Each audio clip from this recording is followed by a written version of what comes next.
Hi అండి, sweet పొటాటోస్తో ఇంకొక recipe అయితే చూసేయండి. దీనికోసం స్వీట్ పొటాటో తీసి కడిగి పీల్ చేసుకోవాలి. పీల్ చేసుకున్నాక మళ్ళీ ఒకసారి కడుక్కోవాలి. ఇలా కడుక్కున్న ఈ స్వీట్ పొటాటోను చిన్న చిన్న స్లైసెస్ కట్ చేసుకోవాలి. చాకుతో పల్చగా కట్ చేసుకుంటే తొందరగా ఫ్రై అయిపోతాయి.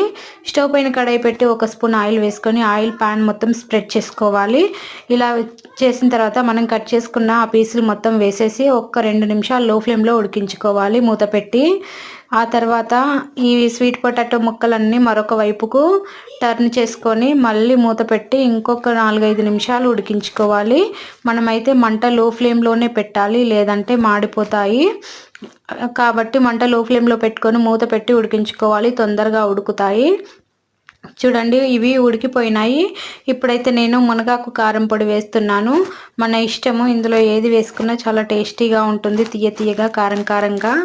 ఇప్పుడు ఉప్పు కారం అయినా వేసేసుకోవచ్చు, పెప్పర్ పొడి అయినా వేసుకోవచ్చు. మనకైతే హెల్దీ స్నాక్స్ అయితే రెడీ అయిపోయినాయి. ఒక్కసారి మా వీడియోకి లైక్ కొట్టండి.